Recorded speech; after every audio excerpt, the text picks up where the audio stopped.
Nous, cette réunion en visio va être enregistrée, donc il y a un certain nombre de camarades qui ont demandé s'ils pourraient la voir. Donc il y aura effectivement un enregistrement.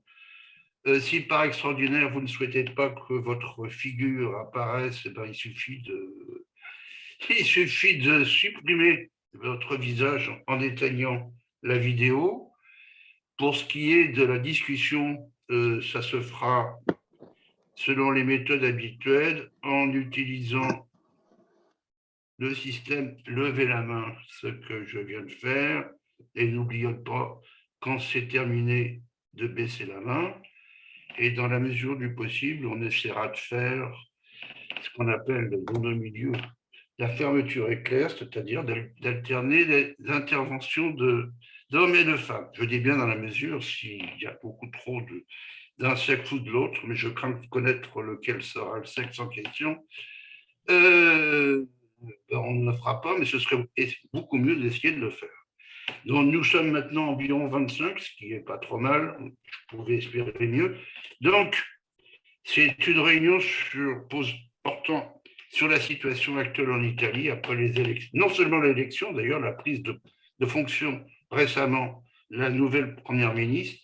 Et donc, nous avons le plaisir d'avoir en notre compagnie Stéphanie Precioso, que nous avons connue largement pour d'autres réunions internationales, en particulier sur l'Ukraine, mais qui est une militante de la gauche suisse, très précisément, elle est aussi élue au Conseil national, qui est le Parlement de Suisse pour la ville de Genève, présenté par un rassemblement qui s'appelle Ensemble la gauche, donc qui a quelques rapports avec nous. Outre le fait, elle est historienne, et origine italienne d'ailleurs, donc c'est une des raisons pour lesquelles elle s'intéresse à cette question.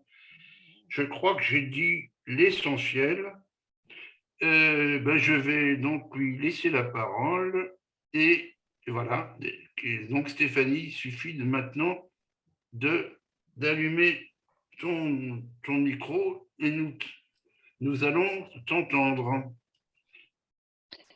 Alors, merci Henri. Bonsoir à toutes et à tous. Donc, je vais essayer dans la demi-heure, peut-être un peu moins, qui suit, d'essayer de comprendre comment est-ce qu'on en est arrivé à la situation dans laquelle l'Italie est arrivée le 25 septembre et plus particulièrement hier, en fait, ou avant-hier, enfin, la prise de fonction de Giorgia Meloni et de son discours. Alors, je vais d'abord préciser 2 ou 3 choses. La première chose, c'est que dans le discours de la droite et de l'extrême droite, et qu'on entend et qu'on lit constamment, y compris dans la presse internationale, c'est de dire que le regroupement de la droite, alors maintenant il a été rebaptisé droite, on peut revenir jusqu'à il y a peu, c'était le centre droit, mais voilà, le regroupement de cette droite serait, de leur point de vue, aurait été majoritairement choisi par la population. Alors, si on regarde les chiffres, ce n'est pas le cas, c'est une minorité de la population italienne puisque on est face à un vote, à une fuite du vote de plus en plus importante en Italie et que si on faisait une politique qui regarde le nombre de personnes qui ne sont pas allées voter, le nombre de personnes qui ont décidé de s'aborder avec des votes nuls et toutes celles et ceux qui ont voté, alors comment faut-il l'appeler, le regroupement qui ressemble plutôt au Parti démocrate états-unien, eh bien, on aurait une majorité des votants, enfin en tout cas une majorité des ayants droit au vote. Donc on est face à un regroupement qui ne représente pas la majorité de la population italienne. Deuxième élément qui me semble important de préciser dès maintenant, parce que là aussi on a vu énormément d'écrits de journalistes, et ce, y compris à l'étranger. On a en effet, ça fait aucun doute pour moi, et ça en a fait encore moins en écoutant le discours de Giorgia Meloni lors de son investiture. On est face à, à une prise de pouvoir post-fasciste, c'est-à-dire d'un mouvement, d'un parti qui s'inscrit dans la continuité du fascisme. C'est comme ça qu'est né Fratelli d'Italia, et qui, en même temps, en s'inscrivant dans dans cette continuité-là, est un parti du 21e siècle qui a un agenda politique qu'on ne peut pas simplement caler sur le fascisme d'il y a 100 ans.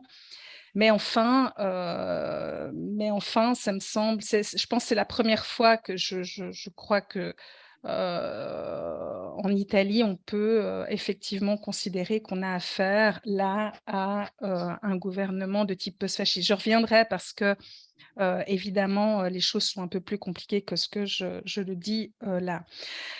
Donc, ces 2 précisions faites, essayons de voir comment est-ce qu'on en est arrivé là. Et la première peut-être, la première question à poser, c'est le rôle qu'a joué depuis une trentaine d'années Berlusconi dans l'arrivée en fait de cette extrême droite là en Italie. Alors je disais, finalement, on a beaucoup insisté sur le fait que c'était quelque chose de tout à fait nouveau, on parlait du fascisme, enfin, à la fois, en 2018, lors des élections, nationales de 2018, c'était, les mêmes craintes qui avaient été soulevées, cette fois simplement sur Matteo Salvini.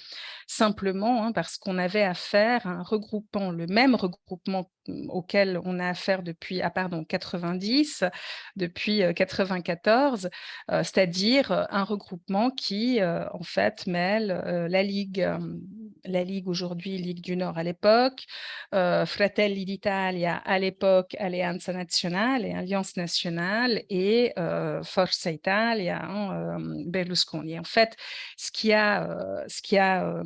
frappait l'imagination, c'est que pour la première fois en 2018, hein, donc c'est pas une nouveauté aujourd'hui, pour la première fois en 2018, Forza Italia, c'est-à-dire la force qui avait réussi à rassembler l'ensemble de la droite italienne, de la droite de l'extrême droite, de la droite néofasciste, eh bien, cette force-là était en difficulté et perdait de plus en plus d'adhésion dans les élections. Et de fait, Forza Italia, et en 2018, et bien entendu, vous avez pu le voir aujourd'hui, donc en septembre 2022, eh bien, c'est une force toute petite, hein, du point de vue électoral, qui ne peut pas survivre, qui n'aurait pas pu survivre sans l'alliance avec la Lega et Fratelli d'Italia. Mais c'est vrai de l'inverse aussi.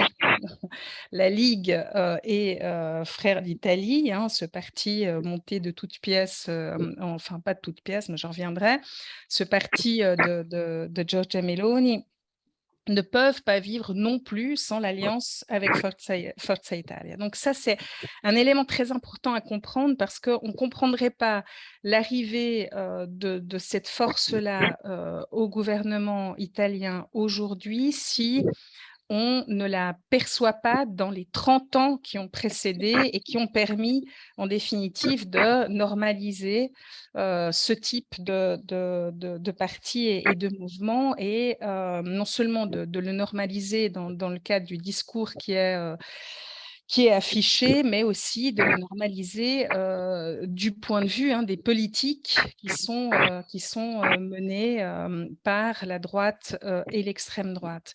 Alors, nouveauté, donc non, en quelque sorte, puisqu'on a affaire à la même constellation politique depuis près de 30 ans. Nouveauté non plus, non, du point de vue des ministères, puisque sur les 24 portefeuilles qui ont été distribués, 11 proviennent des ministres qui avaient déjà été ministres sous Silvio Berlusconi. Donc, Attends, nouveauté du point de vue… Stéphanie, excuse-moi. Oui, Il y a des amis qui ont laissé leur micro ouvert et ça fait des bruits, ce serait bien d'arrêter. Excuse-moi de t'avoir interrompu. pas de souci, Henri. Donc, pas de nouveauté non plus du point de vue des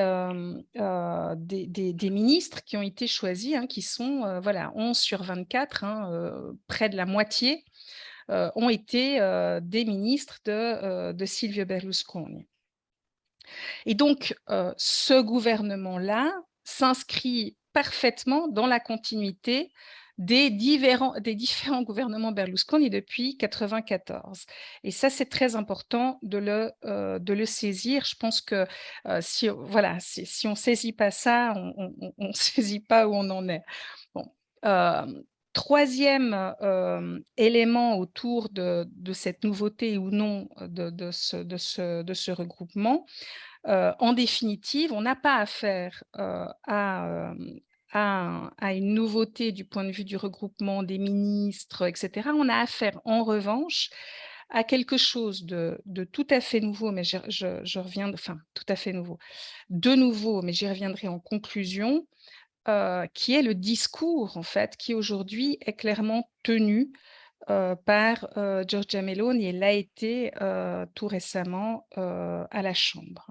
Un discours, je ne sais pas si certains d'entre vous l'ont entendu, extraordinairement en fait violent, mais on peut y revenir. Alors, ce premier aspect-là, une politique, une constellation, la même, depuis 30 ans, qui arrive cette fois au pouvoir de manière assez assurée, parce que elle n'a pas d'alternative ou de contrepartie. Et ça, c'est le deuxième point que j'aimerais aborder. C'est la totale absence, en fait, d'une politique qui est menée à la gauche, étant entendu que le Parti démocrate n'est pas un parti de gauche, selon moi, et j'imagine selon vous non plus, mais donc un parti qui… il n'y a plus d'alternative, en fait, au parti démocrate, qui a changé plusieurs fois de nom, qui a fusionné, dont la dernière mouture, précisément, c'est le Parti démocrate, avec les anciens du PC ayant fusionné avec la démocratie chrétienne. Mais au-delà, y compris de ce cercle-là, disons, Parti démocrate à l'américaine, je peux revenir dans les questions, eh bien, il n'y a pas d'alternative à la gauche de la gauche, et ça me fait, enfin, dans la vraie gauche, et ça me fait vraiment mal, ce constat, parce que on a affaire à un pays où les mobilisations sociales, où les syndicats, ou même le Parti communiste avaient une emprise et un poids extraordinairement important, beaucoup plus important que pratiquement partout ailleurs en Europe, avec une véritable contestation sociale, des gens qui prenaient les rues, qui prenaient les usines, qui prenaient les terres. Et aujourd'hui, on est face à une atomisation pratiquement complète de cette contestation-là, de cette alternative-là. Alors, il y a plusieurs raisons, en fait, à cette atomisation. Bien sûr, la question du changement, en fait, dans le travail. Je n'apprends rien à personne, l'ubérisation, le travail à durée déterminée, enfin bref, le fait qu'on ne puisse pas, en définitive, s'organiser sur son lieu de travail, qu'on ne puisse plus s'organiser sur son lieu de travail, une déstructuration du monde du travail auquel a donné énormément de poids, le Parti démocrate précisément, hein, en commençant par, Prodi et en continuant à Renzi et à tous ceux qui ont suivi, qui ont, de fait, appuyé ces politiques non seulement de libéralisation, de privatisation, et de déstructuration du monde du travail. Je je rappelle juste ici que celui qui a, déstructuré le plus fortement, les assurances, en fait, la protection du monde du travail, c'est Matteo Renzi du Parti démocrate. Donc, y compris du point de vue, de l'horizon, que ce qui, se présente comme étant la gauche en Italie, eh bien, elle n'est pas crédible. Elle n'est pas crédible depuis, des années, depuis, je dirais, au moins 96 et les multiples, privatisations auxquelles a donné lieu, le gouvernement, Prodi. Elle est d'autant moins crédible, aujourd'hui avec cette fin de comète.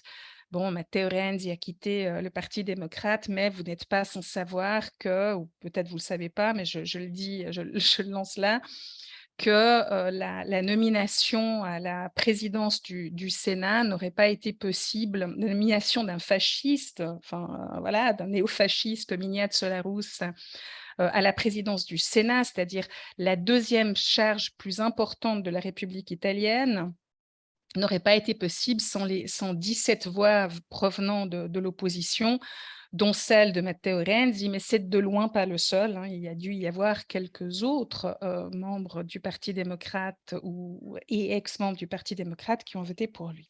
Donc pas d'horizon, possible, envisageable de ce point de vue-là et du point de vue des politiques concrètes qui ont été menées par le Parti démocrate. Pas d'horizon non plus, pour une partie de toutes celles et ceux qui ont décidé simplement de ne pas aller voter, c'est quelque chose de particulièrement traumatique pour l'Italie, beaucoup moins pour la Suisse. Donc pour tous ceux qui ont décidé de ne pas aller voter, la 2e, le 2e élément, c'est pas d'horizon non plus, vis-à-vis, de la gauche, de la vraie gauche, puisque depuis, des années, en définitive, cette vraie gauche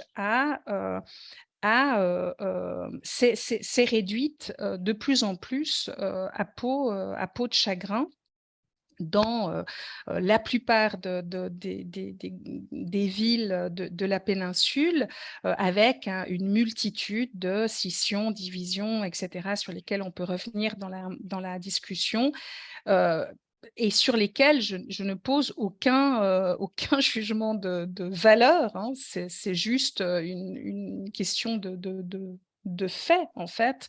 Les diverses, organisations qui ont réussi à finalement se présenter aux élections au cours de ces 10 dernières années l'ont fait sur des plateformes très différentes, en restant, hein, sur des tout petits groupes présents dans des grandes villes comme, Naples, Turin, Milan, un peu Florence, un peu Bologne, mais il y a rien de bien, substantiel, en fait, qui puisse faire penser à une partie de la population qui ne et je répète, qui ne s'est pas rendue aux urnes, que cette voie-là pourrait être la voie, une voie, à prendre pour être présent au parlement.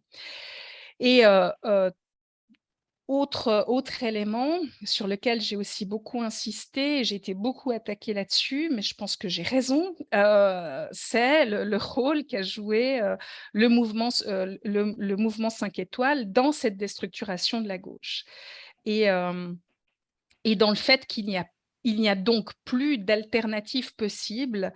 Hem, Parce que le mouvement 5 étoiles, dans sa présentation même, hein, comme mouvement ni de gauche ni de droite, qui a récupéré depuis 2007, hein, depuis les premiers Vaffanculo Day de Beppe Grillo, qui a récupéré des éléments d'organisation, des mots d'ordre, y compris de ce qu'on avait, hein, dans d'autres pays, les indignés, bon, et qui, les a, en définitive récupérés, mais sur une position politique et sur un discours qui était clairement à droite et qui était y compris revendiqué par Beppe Grillo lui-même.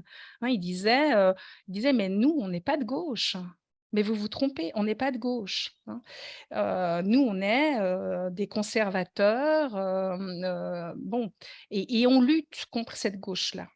Et c'est vrai qu'entre un parti démocrate qui a perdu, tout lien avec sa base sociale et un mouvement 5 étoiles qui se positionne comme le mouvement des mouvements en Italie, des mouvements de la jeunesse, des mouvements pour l'eau, des mouvements écologistes, et cetera, pas féministes, et bien, c'est un des mouvements, en fait, qui a élargi sa base en essayant de récupérer, toute une série d'éléments, à gauche et y compris une partie, pas tout à fait, restreinte de ses intellectuels, à mon grand dam, des gens comme Henri De Luca, bon, Dario Fo, donc qui a réussi en fait à récupérer, à faire une espèce de patchwork de ces différentes instances à gauche et qui s'est présentée comme l'alternative et de fait une alternative qui n'a eu aucune difficulté en 2018 à entrer dans un gouvernement avec, la Lega, qui lui a fait d'ailleurs et pour cause, bon j'ai pas le temps d'en discuter maintenant, mais enfin, le programme, les discussions et les discours politiques qu'avait, jusqu'en 2018 quand même le garant du mouvement qui était Beppe Grillo étaient des discours qui étaient, dont la grammaire politique était clairement à droite, voire à l'extrême droite. On se souvient du fait qu'il a serré la main à Casa Pound, qu'il a, bon, voilà, qu'il a dit en fait que tout ça, c'était du passé. Enfin bref. Donc il y a eu un passage en fait à l'intérieur d'un mouvement qui se disait ou qui était pensé par une partie de ces intellectuels comme un mouvement qui était à gauche et qui a de fait vidé les potentialités d'organisation d'un vrai mouvement de gauche en Italie. Et ça a été sans doute le drame le plus fort, je dirais, de ces 10 dernières années dans, la perte d'organisation et la perte d'horizon politique puisque, voilà, comme je disais, le mouvement 5 étoiles n'a eu aucune peine à s'allier, à la Ligue, à une partie d'ailleurs du programme qu'il avait défendu en 2018 n'était pas, complètement délié de ce que proposait, la Ligue, notamment en termes de migration. Et ce parti enfin ce mouvement qui, ensuite, s'est allié au Parti démocrate parce que bon, voilà, face à la crainte qu'une nouvelle élection, que le fait qu'on fasse tomber le gouvernement et qu'on amène à une nouvelle élection ne soit la grande victoire de Matteo Salvini, qui était le 1er parti d'Italie, aux élections européennes. Souvenez-vous, hein, Salvini qui tenait un panneau: «1er parti d'Italie, merci aux Italiens». Bon, et donc ce même parti qui a, fini, son washing, hein, dans les élections de 2022 avec un discours, aussi assez patchwork, mais qui insistait sur, le revenu de citoyenneté, qui est en fait un workfare, mais c'est dire à quel point on est mal en Italie. C'est-à-dire que même à gauche, les gens se disent: «Mais c'est affreux, il ne faut pas toucher à ce revenu de citoyenneté», ce qui est vrai. Il faut évidemment pas le toucher, mais enfin ça prouve qu'on est dans une situation vraiment catastrophique. Donc l'insistance là-dessus sur le sud et effectivement le mouvement 5 étoiles a gagné des voix, enfin a pas gagné, mais on n'a pas beaucoup perdu dans le sud et quelques autres éléments, progressistes, sociaux qui lui ont permis de ne pas descendre en dessous des sondages, hein, qui lui donnaient moins de 2 chiffres pour les élections. Donc, deuxième point, je pense très important, cette perte d'horizon, à gauche, la déstructuration, liée aussi à la déstructuration du monde du travail, aux politiques qui ont été menées par le parti démocrate et puis, aussi une distance de la politique, c'est-à-dire une volonté de mettre une barrière entre les citoyens et la politique qui est liée en fait au fait que en Italie, depuis la chute de Berlusconi en 2011, en fait, tous les gouvernements, et là Giorgia Meloni a raison de le souligner, tous les gouvernements étaient le fait du prince. C'est-à-dire tous les gouvernements ont été liés à une décision du président de la République, tous. Donc on est arrivé avec des gouvernements techniques, Mario Monti et Mario Draghi, mais aussi avec des gouvernements avec des gens qui n'ont été élus par personne. Le premier d'entre eux, c'était le gouvernement de Matteo Renzi, qui n'était pas considéré comme un gouvernement technique, puis celui de Gentiloni. Bon. Donc on a affaire à une distance de la politique des Italiens, parce que de fait et concrètement et de manière assez solide, disons, ils peuvent le voir, leur point de vue n'est pas pris en compte. Il n'est pas considéré comme pertinent du point de vue des votes qui sont attribués aux diverses forces politiques. Et je sens que je suis déjà trop longue. J'en arrive à la conclusion et puis on laissera l'ouverture.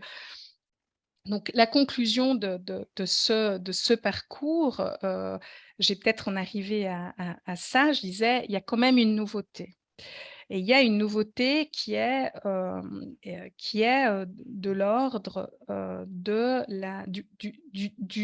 il y a une nouveauté par rapport au gouvernement Berlusconi qui ont précédé et à la constellation qui a permis à Berlusconi et aux autres de rester au pouvoir. Et on a pu le voir et le percevoir très fortement dans la prise de position. Alors d'abord, dans la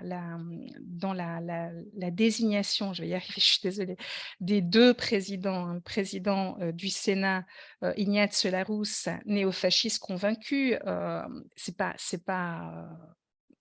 pas un anathème, hein, il se réclame de ça. En septembre 2022, juste avant les élections, il a dit dans une émission de télévision: «Nous sommes tous des héritiers du Duce». En septembre 2022, en Italie, j'entends, juste avant les élections. Bon. Donc, Ignazio La Russa, qui montrait fièrement les bustes de Mussolini à la télévision qui rentraient chez lui, ancien du mouvement social italien, donc voilà. Donc lui, président du Sénat, avec cette espèce de chose assez terrifiante, en fait, de voir que la personne qui allait prendre la parole pour la doyenne, en fait, du Sénat, c'est Liliana Segre, une rescapée d'Auschwitz. Donc, vous voyez le néofasciste qui venait d'être élu grâce à des voix de l'opposition, et Liliana Segre qui prend la parole. Bon, et le deuxième, c'est Lorenzo Fontana, homophobe, raciste, appui, soutien de l'Aube dorée, qui devient président de la Chambre des députés. C'est déjà des signaux, disons, sombres, hein, de ce point de vue-là. Deuxième signal, un peu différent là aussi, on est face à quelque chose d'un peu différent.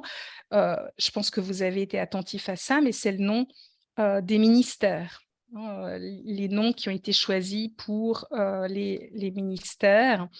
Donc, vous avez famille, natalité et égalité des chances, parce qu'il fallait quand même mettre l'égalité des chances quelque part. Vous avez développement économique et Made in Italy.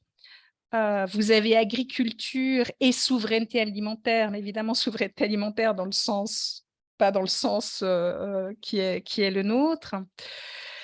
Et donc, des noms de ministères qui disent quelque chose de l'orientation que veut suivre ce gouvernement, et puis le choix, hein, des ministres avec un discours de Giorgia Meloni qui est très clairement axé, qui était très clairement axé sur malgré le fait qu'elle s'en soit rappelée aux nombreuses femmes qui, etc., je vous passe ça, mais qui était clairement axée sur la natalité, hein, et un de ces points, disons, forts, c'est l'abrogation de l'article 194 de la Constitution donnant accès à l'avortement en Italie, qui est d'ailleurs pas bon bref, on pourra revenir. Donc un accent fort là-dessus, un accent fort sur la lutte contre la migration, puisque Matteo Salvini n'a pas eu l'intérieur comme il l'aurait voulu, mais son cadeau, hein, pour accepter qu'il n'ait pas l'intérieur, c'était de lui donner à l'intérieur de son portefeuille le contrôle des ports. Donc c'est lui qui va en fait décider quelles vont être les conditions d'entrée par voie de mer en Italie. Donc une lutte très claire, affichée contre la migration, contre les femmes et contre toute forme de contestation, puisque lorsqu'elle a pris la parole, Giorgia Meloni, elle a dit bon, qu'elle était contre tous les États antidémocratiques, bon, bref, mais que le plus grand danger, c'était, enfin, elle ne l'a pas dit comme ça, elle a dit mais je me souviens que les antifascistes tabassaient à coups de clés anglaises des jeunes innocents dans les rues italiennes. Donc, montrant que la violence était du côté de l'antifascisme. Et le même jour, la police est entrée, a fait irruption dans les universités en Italie, une université dont j'ai plus le nom là, juste sous les yeux, en Italie, où il y avait des étudiants qui manifestaient contre une conférence donnée par un membre de Fratelli d'Italia. Donc, la police est intervenue à l'intérieur de l'université, ce qui est quand même pas tout à fait annexe, et a tabassé une partie de ces étudiants, dont un est en situation pas critique, mais enfin, il n'est pas encore sorti d'affaire. Donc, en fait, on a affaire à un gouvernement qui, du point de vue de la politique intérieure, se situe très clairement dans la continuité de ce qu'il a formé, hein, le mouvement social italien et la droite néofasciste, même si vers l'extérieur, et là évidemment vous avez tous vu les effets de soulagement de la communauté internationale, même si vers l'extérieur, elle a nommé des ministres qui peuvent faire comprendre que non, vis-à-vis de l'Europe, vis-à-vis de la guerre en Ukraine, vis-à-vis du développement économique en Italie, eh bien, les choses vont rester tout à fait comme elles l'ont été jusqu'ici. Voilà. Je ne sais pas si j'ai été... Je pense que c'était tout à fait bien, c'était même remarquable. Et c'était saisi. Bon, ben, les amis, ceux qui veulent intervenir, hein, n'hésitez pas. Il suffit de monter la petite main comme je suis en train de le montrer, n'hésitez pas. Et je ne vois aucune main, donc je vais me lancer dans juste une petite question. Malheureusement, toute la description que tu as faite de la gauche politique italienne correspond malheureusement à la réalité, mais il reste quand même une gauche syndicale, associative, alternative, même les centres sociaux doivent quand même encore un peu en rester là.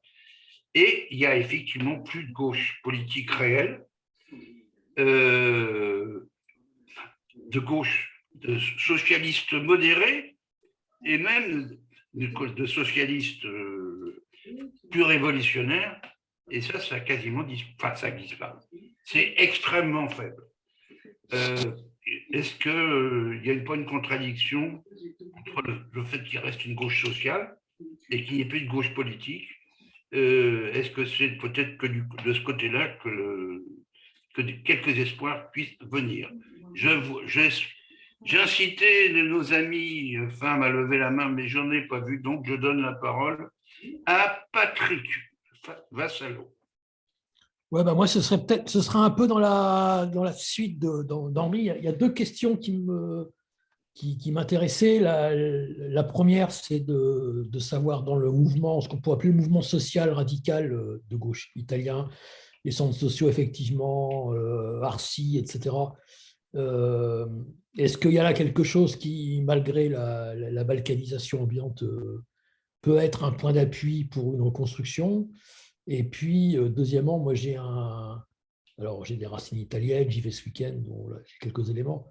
Euh, dans dans l'espèce de stratégie suicidaire de la gauche italienne depuis maintenant plus d'une vingtaine d'années, est-ce que toi, tu sens des points de résistance ou est-ce que c'est Apocalypse Now? Y en a-t-il d'autres? Mariana. Moi, on est toujours sur ces histoires de gauche ou pas gauche. Si tu pouvais revenir un petit peu, Stéphanie, sur ce que tu as ébauché sur l'évolution du mouvement 5 étoiles, c'est-à-dire ces fondements qui étaient proches du mouvement des places, des indignés, etc., ce dévoiement, voilà.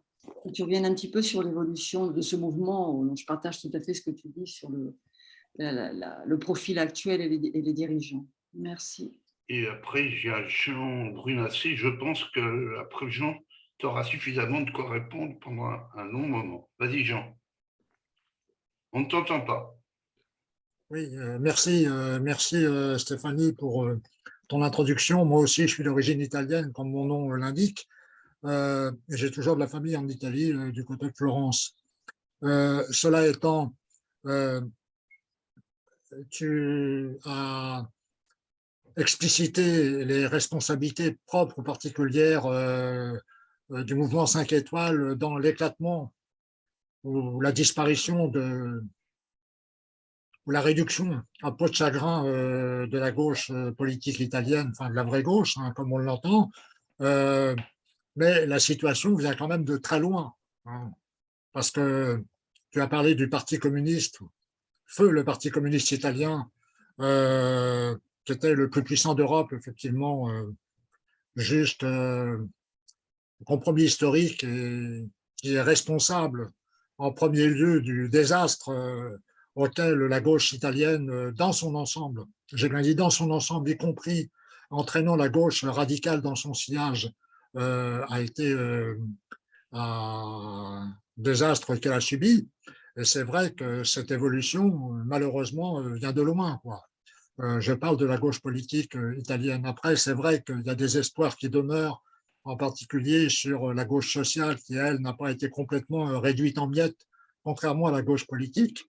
Quels espoirs, effectivement, on peut fonder. Et puis, le dernier point, c'est on a vu qu'il y avait une coalition de la gauche radicale baptisée Union populaire, qui a fait un score en deçà des 3% qui aurait pu lui permettre d'avoir une représentation parlementaire, même si celle-ci aurait été faible.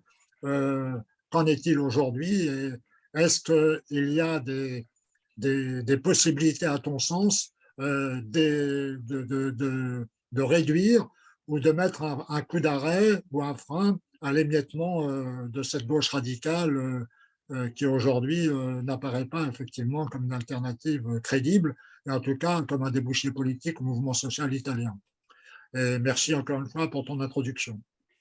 Oui, donc Stéphanie, je crois que tu as déjà largement de quoi intervenir, donc on te donne la parole, si tu veux bien.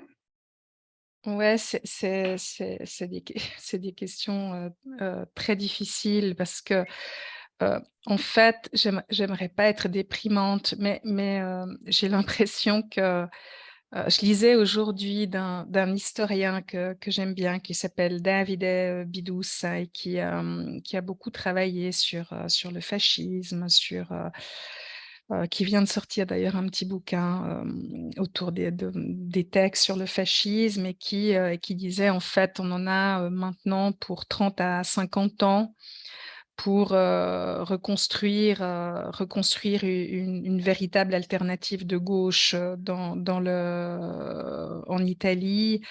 Et moi, disons, en voyant l'évolution au cours de ces 30 dernières années, 30 ou 40 dernières années, j'ai l'impression que vu là où on en est arrivé, il a pas tout à fait tort.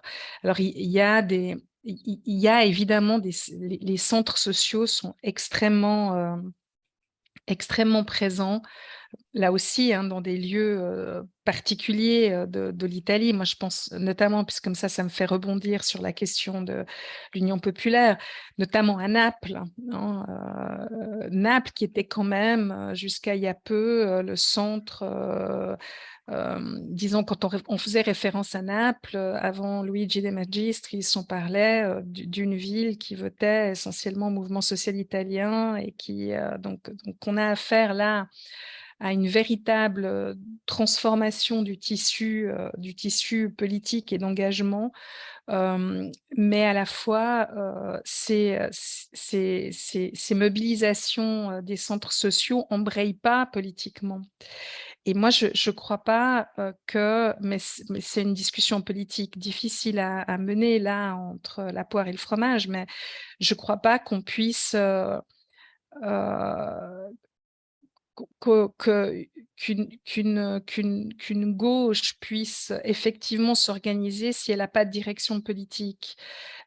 Et à partir de là, il peut y avoir beaucoup de mouvements sociaux.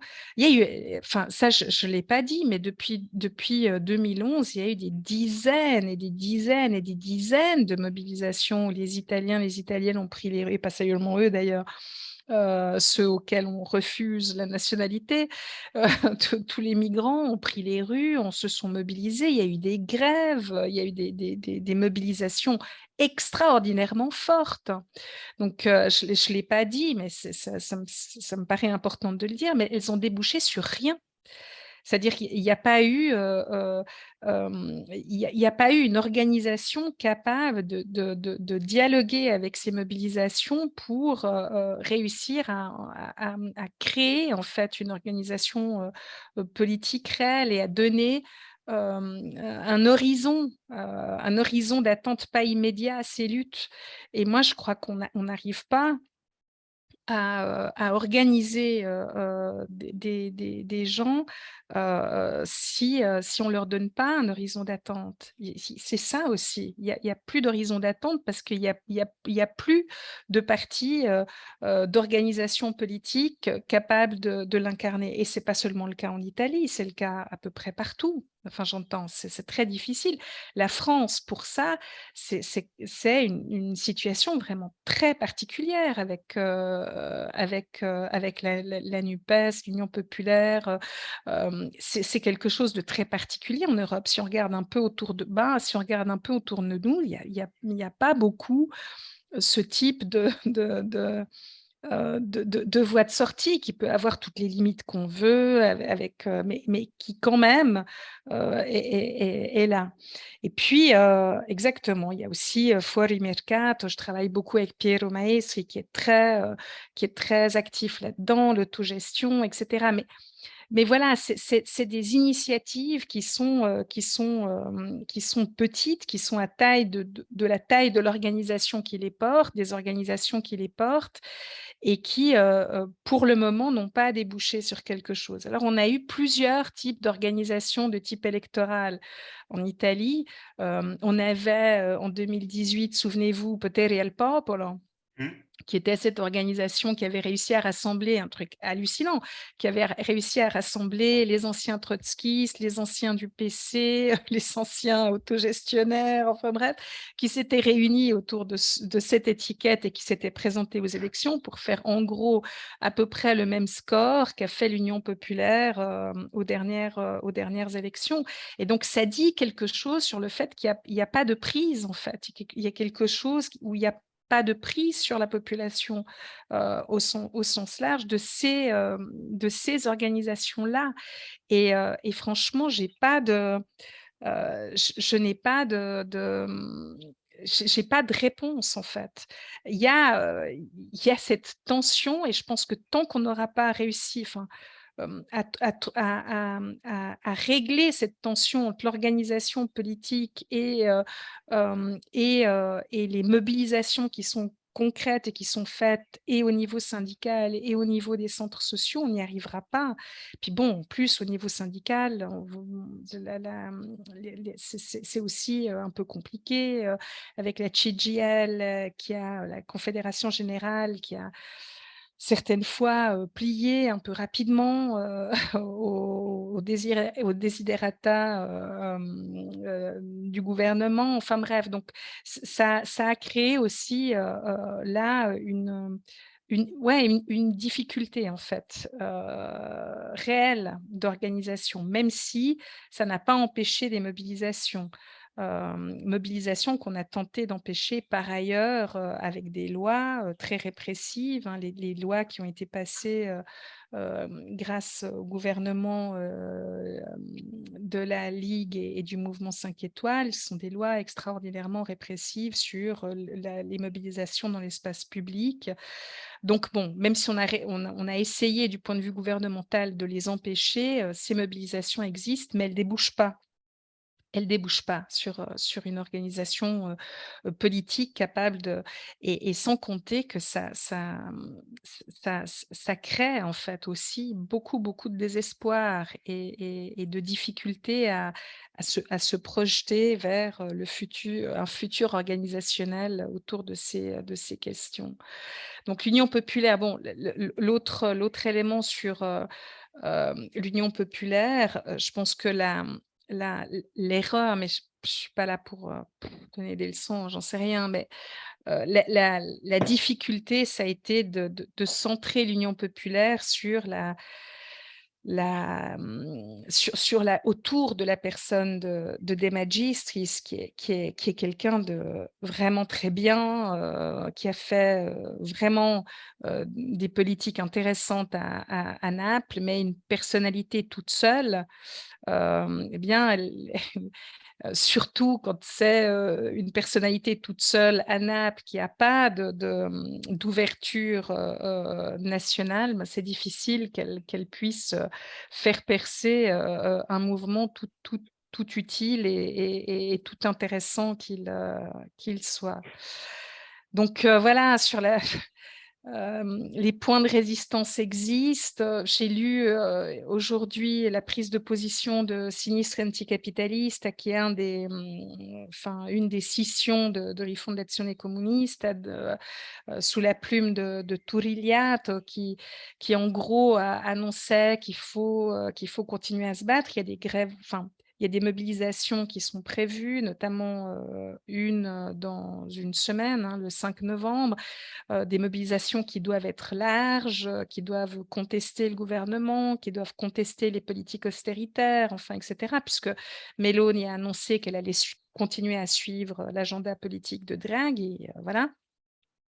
Mais au-delà de cette prise de position-là, ben, voilà, c'est difficile de voir un point de résistance concret. On verra si des centaines de milliers d'Italiens descendent dans la rue partout dans la péninsule, on verra si ça va déboucher sur quelque chose. Autre espoir qui n'a pas été mentionné, c'est le mouvement féministe, hein, qui était un mouvement encore relativement fort en Italie avant le Covid et qui va être relancé, à mon avis, avec les attaques constantes et là, cette fois, concrètes, puisque celle qui est en charge du ministère famille, natalité, égalité des chances, c'est clairement une femme qui est contre l'avortement.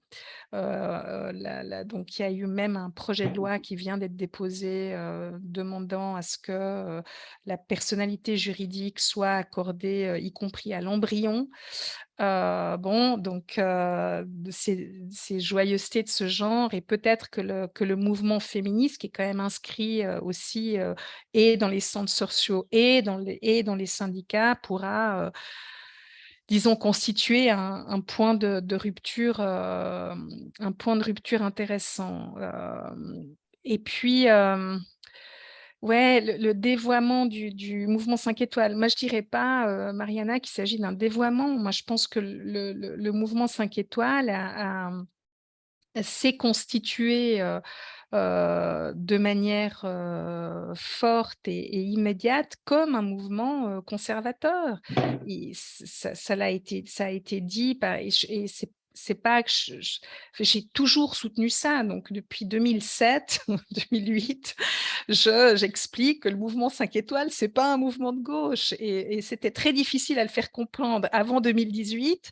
Ça a été beaucoup plus simple après 2018, mais voilà. Et donc c'est pas un dévoiement, mais c'est le fait que ce qu'il y a d'intéressant avec le mouvement 5 étoiles, c'est que c'est le mouvement, quand je disais, si on n'arrive pas à organiser des gens, si on leur donne pas un horizon, si on n'incarne pas de manière globale les positions qu'ils défendent, eh bien, le mouvement 5 étoiles, c'est le seul mouvement qui a réussi à incarner à un moment donné les revendications contre la privatisation de l'eau, les revendications écologistes. Bon. Et donc, c'est le seul qui a réussi à incarner ces revendications-là, y compris la bataille contre la corruption. Mais je relèverais que la bataille contre la corruption, ça a aussi été une bataille à droite. C'était la bataille de la Ligue du Nord contre les corrompus du Sud. C'était la bataille du mouvement social italien en 93 contre la corruption de Rome, hein, que eux pourraient régler s'ils arrivaient au pouvoir. Donc voilà, donc la lutte contre la corruption, la lutte et les prises en compte de quelques éléments des mouvements écologistes en Italie, qu'a réussi à incarner à un moment donné le mouvement 5 étoiles, en adaptant un discours, et y compris un discours sur l'histoire, parce qu'on peut pas se projeter vers l'avenir si on n'a pas de lien avec le passé. Moi, je pense que c'est très important. Donc, y compris un discours sur l'histoire et sur le fascisme et sur la résistance, hein, lorsque Beppe Grillo hurle « c'est nous les vrais partisans », c'est une remise en cause fondamentale de l'antifascisme, même le fait qu'ils ont choisi le 8 septembre pour commencer à s'organiser, hein, le 8 septembre en disant en gros c'est la mort de la patrie. Le 8 septembre, le 8 septembre 43, c'est quand le roi et son gouvernement quittent Rome. Les Allemands se déversent sur l'ensemble de la péninsule jusqu'à Rome, et laissent en fait les Italiens seuls face à eux-mêmes. Et donc, quand Beppe Grillo dit bon, on commence à s'organiser le 8 septembre, et le 8 septembre, on va faire renaître la patrie qui est morte le 8 septembre, donc qui est morte après après en fait la chute du fascisme dans sa forme constituée. C'est aussi un discours clair d'intégration d'une vision du monde et du rattachement à l'histoire immédiate, enfin en tout cas à l'histoire du XXe siècle, qui renvoie à une culture politique qui est celle de la droite et de l'extrême droite. Bon, je disais, je prenais l'exemple des migrants, hein, lorsque, y compris Luigi Di Maio en 2018 parlait des taxis de la mer, pour celles et ceux qui venaient sauver les migrants en mer, lorsque Beppe Grillo parlait de la bombe sociale que représentaient les gitans en Italie. Bref, on a affaire à un discours très fortement teinté et qui prend ses racines et qui a ses racines dans la droite et l'extrême droite italienne. Et c'est ça la contradiction, hein, de ce mouvement ni de gauche ni de droite, soi-disant, mais qui, comme dirait Gramsci, finit toujours à droite à un moment donné. Eh bien, ce discours-là, qui a passé aussi, y compris à travers la génération, les 30 dernières années, une génération entière, et qui a passé y compris à travers les mouvements sociaux, et qui a aussi désarticulé le rapport avec le passé. Parce que ce que je disais, et puis après je m'arrête, je vois que je suis longue dans les réponses, mais ce que je disais par rapport au passé, ce qu'il y a quand même d'extraordinaire, c'est que alors que jamais en Italie jusque-là, on a eu un parti lié au néofascisme d'après-guerre qui allait devenir le premier parti d'Italie avant les élections, dont il était donné comme étant le premier parti d'Italie avant les élections, eh bien, l'idée qu'on on avance le problème du fascisme pour lutter contre ce mouvement-là, eh bien, a pas été considérée comme valable. Et le fait même, y compris de la carte antifasciste, a même été considérée comme contre-productive du point de vue de la lutte. C'est quand même extraordinaire. Et comment on en est arrivé là, à mon avis aussi, c'est aussi une compréhension du rapport que l'on a établi aussi grâce à l'aide de mouvements comme le mouvement 5 étoiles, et pas seulement à travers les 30 ans d'ère berlusconienne, eh bien, qu'on a réussi à désarticuler, y compris le rapport à cette histoire-là. Et aussi, par ailleurs, aux politiques du Parti démocrate qui s'est aussi éloigné d'une partie de son héritage politique et de la résistance italienne et de la violence, et etc., etc. Bon. Il y a François Richard qui a levé la main. N'hésitez pas à intervenir. François, vas-y, à toi. S'il Oui. y a d'autres camarades, n'hésitez absolument pas. Oui, moi aussi j'ai quelques attaches avec l'Italie. D'ailleurs, là je suis en Italie, et donc je vois un peu une vivo. J'ai vu des gens proches là de ma famille qui arrosaient ça avant-hier en écoutant le discours de Giorgia Meloni. Euh, alors, moi je voulais revenir un peu sur justement ce qui m'a frappé dans son discours à la Chambre l'autre jour. C'est j'ai l'impression qu'elle est en train de repolitiser la droite. Parce que Berlusconi, c'était la vulgarité, la consommation, la télé-réalité, la dépolitisation totale. Euh, elle a fait un discours où elle construit un récit de droite sur l'histoire de l'Italie. Euh, Parce que finalement, la République italienne, elle était née de la résistance, et même la démocratie chrétienne, elle sortait un petit peu de là. Et là, elle est en train de construire un discours qui part de l'unité italienne en 1861, qui intègre le fascisme. Alors elle condamne bien évidemment ce qui ne peut plus être présenté, c'est-à-dire les lois racistes de 38, mais par contre entre 22 et 38, elle dit pas grand-chose. Et euh, comme une sorte de récit historique, euh, elle a eu l'habileté d'intégrer dans toutes les femmes qu'elle a citées, la femme de Togliatti, je crois. Euh, donc elle veut une sorte de discours rassembleur, mais qui intègre le fascisme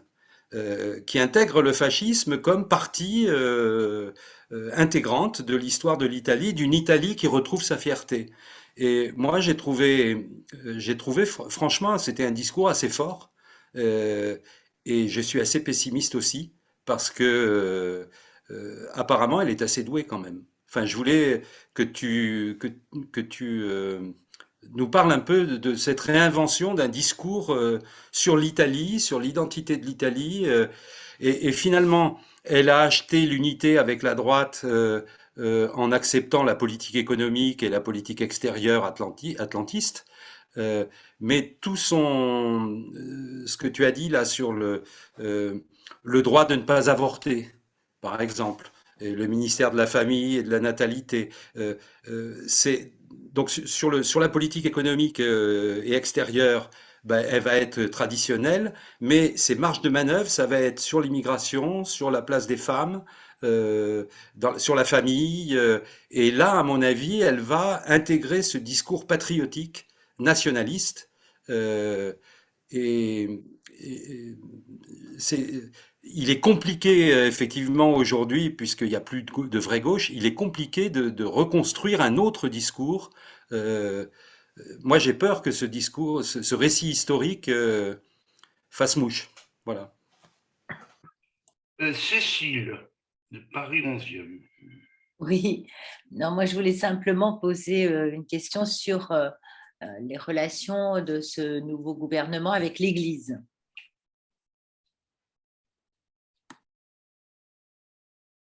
N'hésitez pas, par exemple, nos amis qui ont écrit des choses sur le chat, s'ils veulent intervenir, il ne faut surtout pas hésiter. Bon, alors je vais me permettre de reprendre en gros, dans nos milieux, il y avait des références politiques importantes, organisées, qui s'appelaient le PRC, qui a eu beaucoup de défauts, mais qui a existé réellement. Ça existe encore un peu. J'étais en Italie cet été, je les ai rencontrés. Et il y avait aussi une référence intellectuelle considérable, qui était le journal Il Manifesto. Je sais que ça a beaucoup chuté, mais il n'y a plus de référence de ce type, me semble, je crains. Et au passage, tout ce que tu viens de dire sur la nécessité de la transmission historique est un argument qui va à l'encontre de ce qui est beaucoup trop développé dans les milieux de la gauche radicale, à savoir la critique systématique des organisations politiques. Voilà. Alors je sais qu'ils sont plein de défauts, mais en termes de la transmission historique et des expériences, au moins pour ça, ça paraît quand même toujours extrêmement important. Vu ce que tu viens de dire, hein. John, eh bien, après on te redonnera la parole. Une petite précision factuelle que je ne suis pas si attentivement. Le mouvement 5 étoiles, ils sont au gouvernement avec Mélanie ou pas? Et non, ok, ça règle. Et puis, mais pourquoi? Et puis, est-ce qu'on a le temps d'ébaucher des comparaisons internationales avec des choses similaires? C'est encore un vaste sujet, mais… Si encore une ou deux, sinon je redonne la parole à notre amie Stéphanie. Non, ben à toi. Ah, si, j'ai cru voir une main levée. C'était Francis, c'est ça? Voilà, j'ai vu. Et c'est ça. Moi, je voudrais revenir sur la question de l'abstention, parce que je crois que Stéphanie a dit que c'était un élément traumatique. Je pense que le traumatisme peut aller au-delà de l'Italie, hein, puisque on a l'exemple donc d'une abstention forte dans une société très politisée qui a dans sa mémoire historique ce qu'est le fascisme, qui n'a pas été prise par surprise, hein, compte tenu de cette histoire longue de l'extrême droite et des annonces de la victoire. Donc, est-ce que ça signifie que le ressort antifasciste a perdu en grande partie de son efficacité dans l'opinion italienne et dans la société italienne? Bon, ben, tu as, Stéphanie, plein de questions extrêmement importantes et compliquées.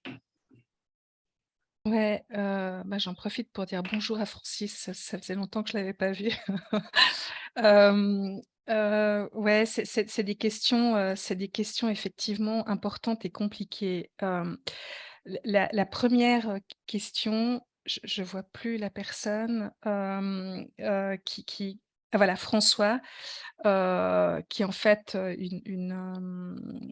état de fait, et c'est vrai que c'est très important de le souligner. C'est un vrai discours. Giorgia Meloni a fait un vrai discours politique hier, et ça faisait très longtemps qu'il n'y avait pas eu de vrai discours politique dans un discours d'investiture.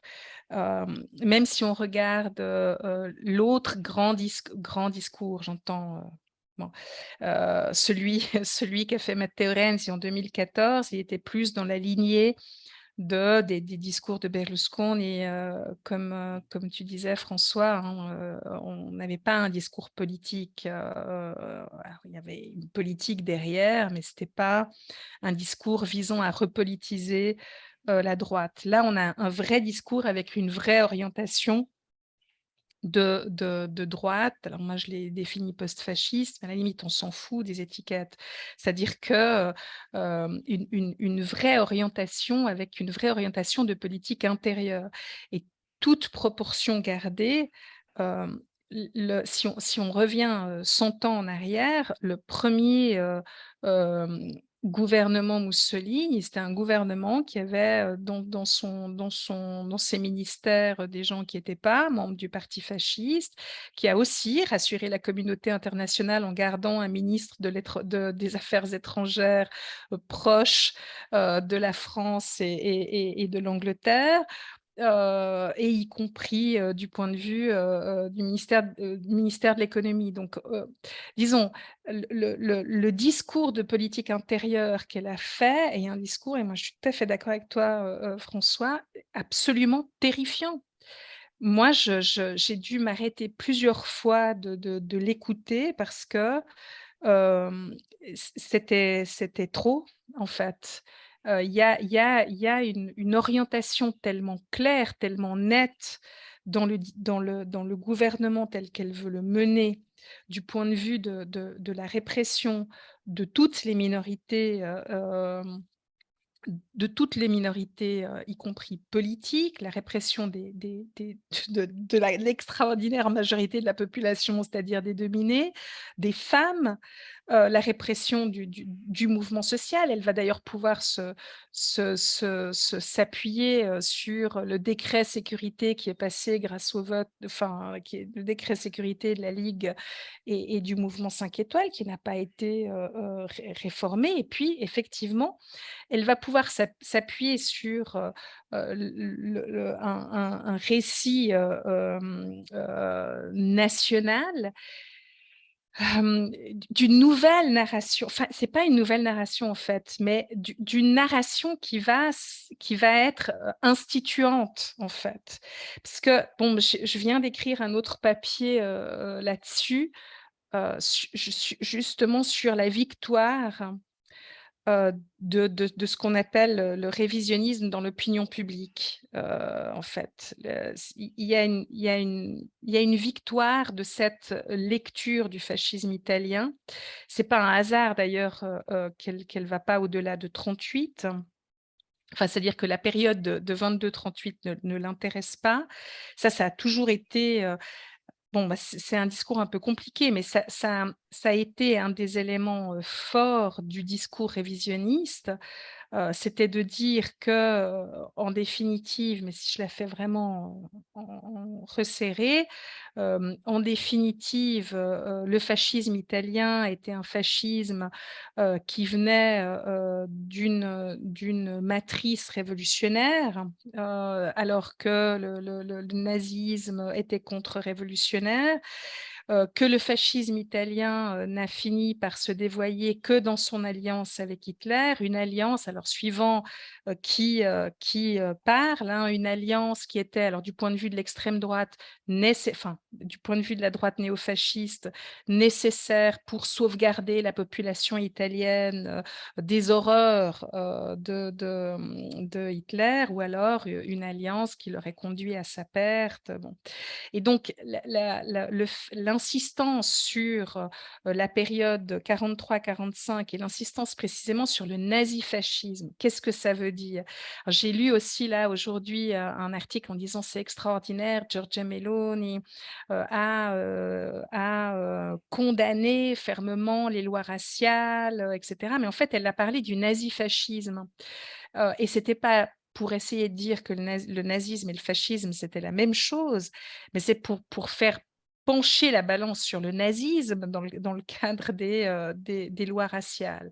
Et ça aussi, hein, l'idée que les lois raciales de 1938, c'est une imitation du nazisme, que ça n'a rien à voir avec le fascisme, avec la culture italienne, que les Italiens sont des braves gens, qui n'ont rien à voir avec ces horreurs. Donc, on a affaire à une narration mais je le fais vraiment serré, quoi. Voilà, mais on a affaire à une narration sur le fascisme italien qui a toujours été celle de la droite néofasciste.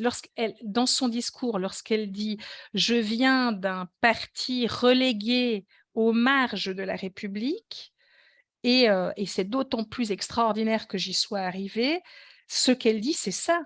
C'est magnifique, le parti néofasciste est enfin arrivé au pouvoir, ça fait depuis 1946 qu'on attendait ça. Mais elle ne peut évidemment pas le dire comme ça, mais elle le dit, de fait, en disant je viens d'un parti relégué aux marges de la République et dans sa success story.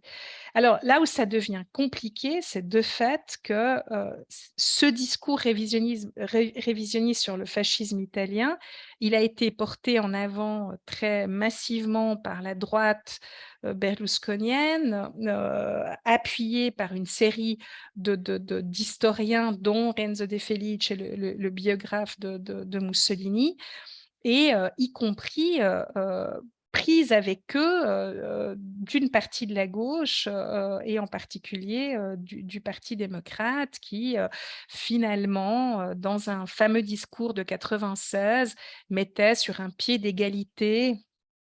Et c'était aussi dans le discours de Meloni, et je ne sais pas si François, qui mettait sur un pied d'égalité ceux qui ont combattu dans la résistance et ceux qui se battaient au nom de la République de Salon. Donc c'était vraiment cette idée qu'il s'agissait d'une guerre civile, de gens convaincus, et puis finalement ni meilleurs ni pires que les autres. Ils étaient tous... Bon. Et ce discours-là, en fait, il trace son sillon depuis une trentaine d'années, depuis même un peu plus, depuis les années 80, et il trace son sillon, y compris dans les mouvements dits de la gauche, ou disons de la gauche culturelle au sens large. Et les historiens qui aujourd'hui encore pointent du doigt le révisionnisme comme étant un élément clé pour essayer de comprendre la culture actuelle face au fascisme en Italie, eh bien, alors ils sont targués de... ça m'est arrivé pas plus tard que l'autre jour, de militants qui comprennent rien à ce qui se fait du point de vue historique parce qu'ils sont pas objectifs, etc. Bon. Donc, on a affaire vraiment c'est-à-dire, c'est dans ce sens-là, je pense qu'on le voit le mieux, c'est à quel point le rôle de l'histoire et du récit que l'on fait sur le passé, un passé quand même encore extraordinairement chaud, qui est le passé fasciste, qui a un poids concret et réel sur ce qu'on arrive à mobiliser, en fait, pour que la population disons, lutte contre ce type de gouvernement. Alors, ouais, le ressort antifasciste, ouais, non. Je vais vous mettre son nom dans le chat. Dans le chat. Donc, Carlo Greppi, c'est un historien qui fait des petits volumes de pas plus qu'une centaine de pages. C'est très à la mode maintenant en Italie. C'est vraiment bien. C'est ce que font d'ailleurs aussi les éditions sociales dans un style un peu différent. Et c'est ce qu'ils appellent des fact-checking. Ils disent, bon, alors, les rumeurs disent que le fascisme a fait aussi des choses bien, et si j'allais voir ce qu'a fait le fascisme pour essayer de contrer les rumeurs. Bon. Et Carlo Greppi a fait une série de ces petits ouvrages, et il est intervenu pour dire que l'antifascisme ne sert plus à rien. Voilà.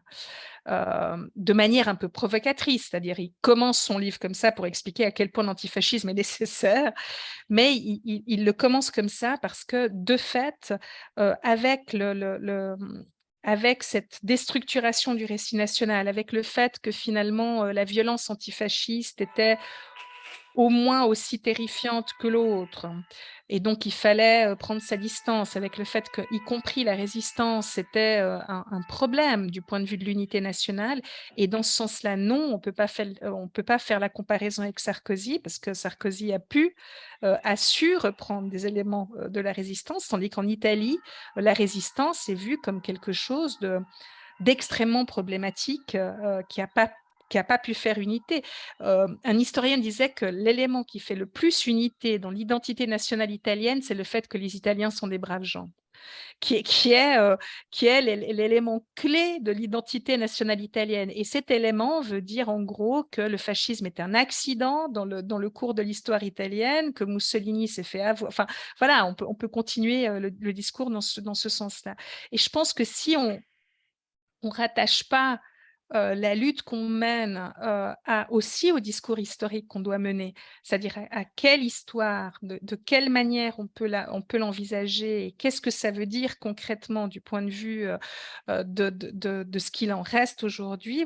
Là non plus, on n'arrivera pas à embrayer en fait sur quelque chose de concret, alors qu'on n'a pas cessé d'expliquer aux jeunes générations que l'histoire servait à rien, que du passé, il fallait faire table rase, qu'en plus l'histoire, elle divisait. Non, voilà, donc laissons ces côtés de guerre civile, machin. Comme disait Giorgia Meloni, j'ai déjà répondu là-dessus, ça ne m'intéresse pas de continuer à répondre. Et de fait, hein, là, on est au cœur de quelque chose de véritable et d'assez concret. Alors, Église, oui, il y a quelqu'un qui l'a défini comme un gouvernement clérico-fasciste.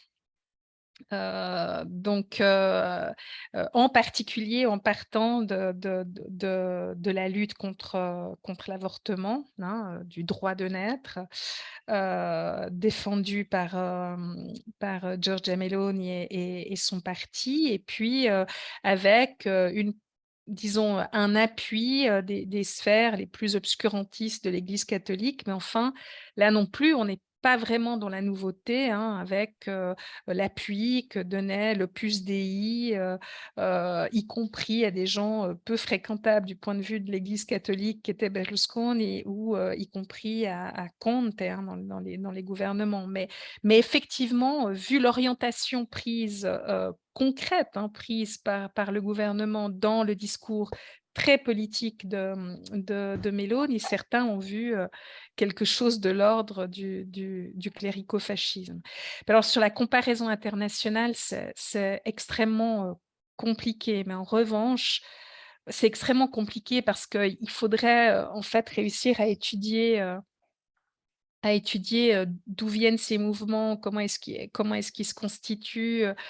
Enfin, voilà, comme l'écrivait Angelo Tasca dans Naissance du fascisme, hein, pour définir le fascisme, il faut en faire l'histoire. Et moi, je n'ai pas assez d'éléments pour essayer de comparer, par exemple, Vox, et l'extrême droite suédoise, etc. Mais en revanche, ce qu'on arrive à voir aujourd'hui, et on le voit très clairement, et y compris la présence de Giorgia Meloni est un signe de ça, y compris sa manière de présenter, puisqu'elle a fait une série de vidéos en plusieurs langues, ce qui ne se fait pas en Italie, hein. Il y a une espèce de coquetterie italienne à pas forcément vouloir ou être capable, en tout cas être capable de parler d'autres langues que l'italien.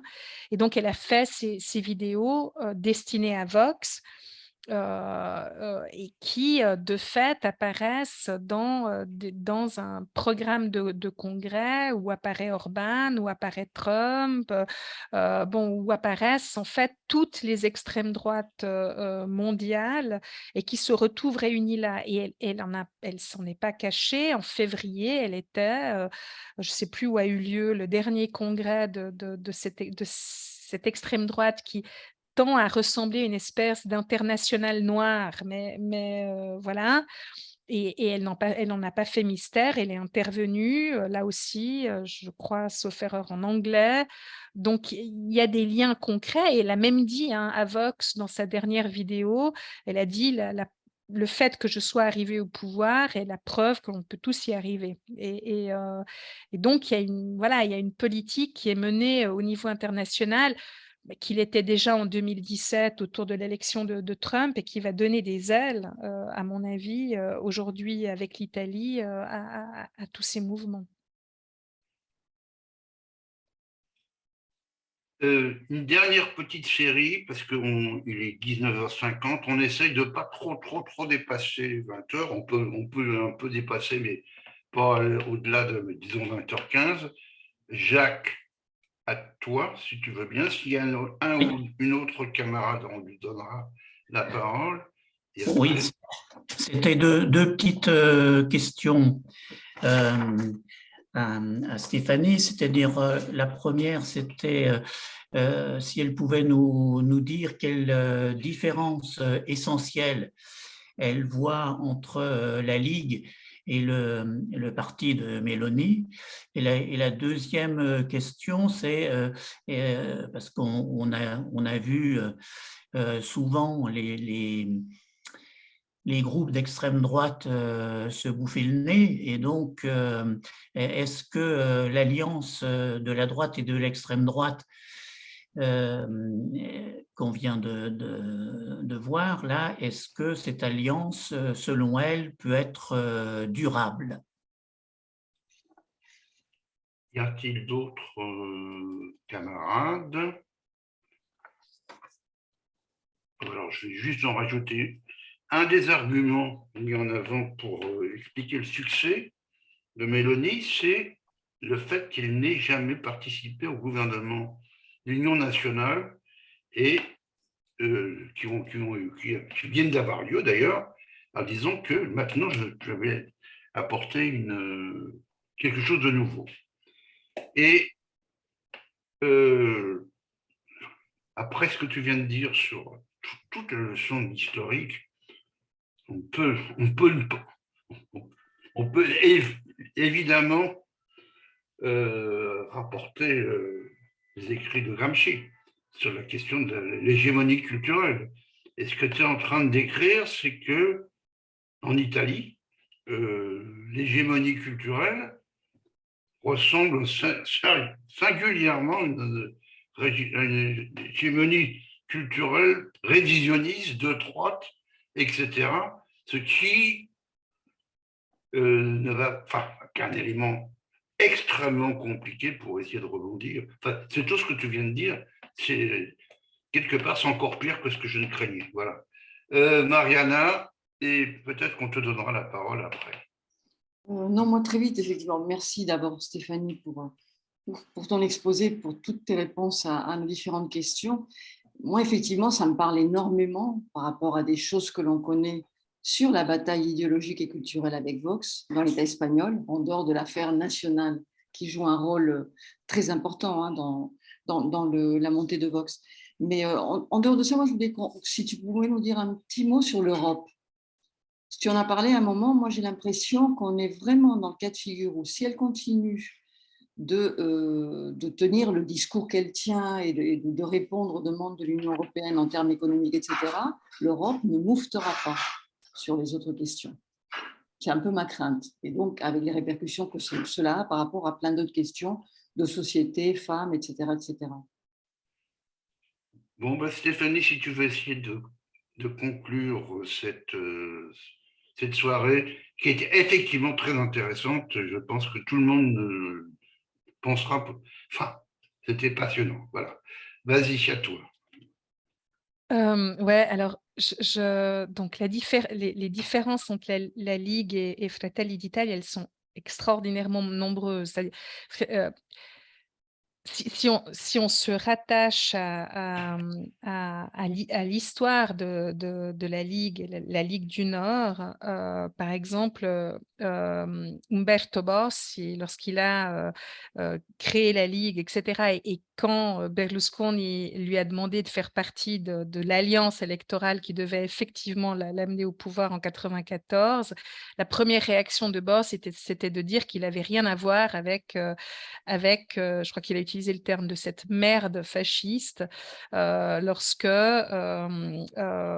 Berlusconi proposait ce gouvernement entre le mouvement social italien qui s'était appelé à ce moment-là Alliance nationale, même si ça s'était pas transformé en Alliance nationale à ce moment-là, pour l'élection. Ça ne l'a pas empêché de faire partie de cette constellation, etc. Mais la Ligue, c'est vraiment un parti régionaliste, c'était en tout cas dans sa base, un parti régionaliste d'extrême droite, ça fait aucun doute, mais qui n'avait pas un lien, je dirais, culturel et politique fort avec le néofascisme d'après-guerre. Et ça se ressent évidemment, y compris dans sa manière de penser l'État, de penser le régionalisme, de penser y compris la division. à l'intérieur de l'État italien. Et donc un parti régionaliste, autonomiste, etc., face à un parti centré enfin, fasciste, de ce point de vue-là, très centré sur la conquête du pouvoir de l'État, nationaliste de ce point de vue-là. Donc, ne serait-ce que, disons, dans cette optique-là, on n'a pas affaire aux mêmes. Alors, tu me diras, oui, mais Matteo Salvini en a fait un parti national, c'est vrai. Matteo Salvini en a fait un parti national, c'était le pari qu'il avait lancé avec, notamment avec l'aide de ses amis poutiniens et y compris de Bannon. Hein, c'était de dire on va transformer l'essai de la Ligue du Nord et on va se présenter comme le parti national capable d'agréger autour de nous, y compris l'extrême droite néofasciste. Et c'était un pari réussi en 2018, y compris réussi même aux élections européennes. Personne ne l'a vraiment vu. Mais néanmoins, aux élections européennes, le parti de Meloni avait augmenté sa base électorale, sensiblement augmenté sa base électorale. Donc bon, mais enfin, il a essayé de faire ça. Mais néanmoins, aujourd'hui, la Ligue du Nord, la vieille Ligue du Nord, est en conflit ouvert. Elle était en conflit larvé avec Salvini jusqu'ici. Maintenant, elle peut se permettre d'être en conflit ouvert avec Salvini parce que, de fait, la Ligue a perdu énormément de voix aux dernières élections. Et cette vieille ligue sur laquelle la Ligue, en fait, tient concrètement, c'est-à-dire celle des petits entrepreneurs, des petits artisans, des centres du nord de l'Italie, eh bien, elle est en train de reprendre, disons, un peu de pouvoir, y compris dans la direction, même si formellement Matteo Salvini reste secrétaire du parti. Donc, on a affaire là à une tension. Fratelli d'Italia, il se constitue clairement comme un parti qui dit que Fini a dévoyé le mouvement social italien en faisant non seulement l'Alliance nationale, mais après en se fondant dans le peuple de la liberté avec Berlusconi. Et donc, le fait de recréer un parti de toutes pièces en 2012, c'est recréer un parti qui a clairement cette filiation avec le néofascisme d'après-guerre. C'est très clair. Et y compris le fait que le nom qu'il a choisi, qui est la première, les premiers termes en fait de l'hymne national italien. Hein, ça veut dire qu'il n'y a pas un Italien qui chante l'hymne national qui ne peut plus aujourd'hui, ne fait pas référence à ce parti. Hein. Voilà, c'est les premiers mots de l'hymne national italien. Donc voilà, maintenant, durable ou pas, alors il y a eu beaucoup de discussions sur, il y a eu Forza Italia, Berlusconi qui a refusé de voter pour la présidence du Sénat, qui sont partis, c'est d'ailleurs pour ça qu'ils avaient besoin des voix de l'opposition, parce que Berlusconi voulait quelqu'un à lui sur le ministère de la Justice, et pour cause. Mais bon, il y a eu cette tension-là, il y a eu des tensions avec Salvini autour de ces liens, y compris avec Poutine, des tensions y compris parce que Salvini voulait le ministère de l'Intérieur, mais il ne l'a pas obtenu. Mais moi, je crois sincèrement que ça fait depuis 1946 que la droite néofasciste attend ça, et elle ne va pas se laisser échapper ce pouvoir aussi facilement. Et je ne pense pas, et j'aimerais en fait y croire, mais je ne pense pas qu'il y aura des tensions durables qui vont faire exploser le gouvernement. En tout cas, je les vois pas arriver. Alors, certains disent oui, c'est des ministres, bon, c'est les anciens ministres de Berlusconi, c'est pas des ministres forts, le gouvernement reste faible, il va y avoir des tensions, bien sûr, mais je suis, disons, je suis, à mon grand dam, persuadée que pour le moment, c'est pas autour des tensions au sein du gouvernement c'est pas sur ces tensions qu'il faut miser pour la chute de ce gouvernement-là. Voilà. Et zut, Mariana. Ah oui, non, juste une chose, elle n'a jamais c'est ce qu'elle dit, hein, qu'elle n'a jamais participé à un gouvernement d'union nationale. C'est pas vrai. En 2011, le seul parti à s'être opposé à Mario Monti, c'est la Lega. C'est d'ailleurs un des effets de cette opposition qui a fait que la Lega devienne un parti avec des vrais scores. Bon. Ah oui, puis j'ai oublié encore une chose qui me semble très importante. Je disais la base sociale de la Ligue, hein, petits artisans, petits entrepreneurs, la base sociale, en fait, la base et des votants et sociale de Fratelli d'Italia, c'est parmi les plus transversales de tous les partis politiques italiens. C'est une base, c'est pas du tout, comme dit la presse, c'est des chômeurs, des gens qui votaient à gauche, qui sont... il y en a peut-être, mais c'est très faible. En revanche, c'est le parti aujourd'hui avec la base sociale la plus transversale, ce qui était le cas avant du mouvement 5 étoiles. Le mouvement 5 étoiles a perdu de sa transversalité, alors que Fratelli d'Italia est complètement là-dedans. Ah oui, merci Mariana. Oui, sur l'Europe, moi je suis tout à fait d'accord avec toi. Il y a eu d'ailleurs une allusion dans le discours de Giorgia Meloni à, je ne sais plus qui en France a dit nous vérifierons que les droits soient, je ne sais plus qui a dit ça, bref, qu'il n'y aura pas de... que les droits humains seront garantis, y compris par ce nouveau gouvernement. Et Giorgia Meloni a fait une allusion à ça en disant les gens qui ont du temps à perdre avec ça feraient mieux de travailler sur leur propre pays. Donc, elle a eu une espèce de réaction. Voilà, c'est borne. Voilà, merci François. Et donc, elle est intervenue là-dessus, mais à mon avis, c'est très clair. Personne ne va... J'ai lu le changement de vocabulaire du Financial Times. C'est un truc hallucinant entre le vocabulaire qui était celui du Financial Times pour décrire Giorgia Meloni avant le 25 septembre et le vocabulaire utilisé aujourd'hui même pour désigner son gouvernement.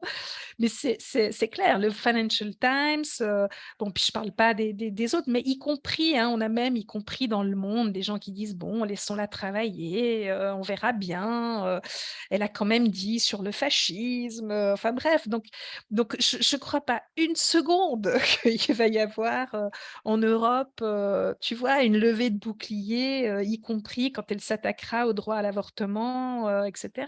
Enfin, quand on regarde que Draghi il tapait sur le bide d'Orban en lui disant « Salut dictateur », enfin, c'est se dire à quel point on est dans une situation aujourd'hui en Europe. Voilà, moi, ce que je crains plutôt, c'est qu'effectivement, on aura une tension telle avec des mouvements qui vont arriver petit à petit.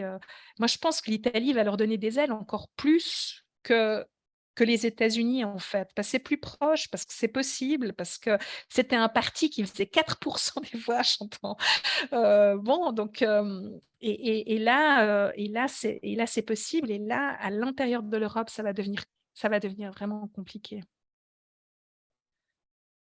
Voilà, je ne sais pas si j'ai répondu à tout le monde. Je pense que tu as à peu près répondu à tout le monde. Les gens commencent à partir les uns après les autres. Je pense que oui, c'est je suis trop longue dans mes réponses. Mais non. Je voulais simplement, au nom de tous et de toutes, te remercier. C'était effectivement une soirée politique à la fois déprimante et passionnante. Les deux à la fois. Donc, je t'applaudis. Je pense qu'on peut tous t'applaudir. Voilà. Et merci beaucoup. Et pour quelques-uns d'entre nous, auront le plaisir de continuer à te fréquenter largement dans d'autres problèmes, dans d'autres pays, en particulier en Ukraine, et où les choses ne sont pas non plus les plus réjouissantes, le moins qu'on puisse dire. Bon, c'est là qu'on va finir toujours par Gramsci, hein, bien sûr. Il faut toujours rallier D'ailleurs, ça y est, j'arrive pas à le sortir tellement c'est connu. L'optimisme de la volonté. L'optimisme de la... L'optimisme du pessimiste. Non, enfin bref, j'arrive plus à le sortir. Allez, à bientôt. L'optimisme de la volonté, le Merci à pessimisme vous, de merci. l'intelligence. Au revoir. Merci. Au revoir, merci. Au revoir. Au revoir. Merci.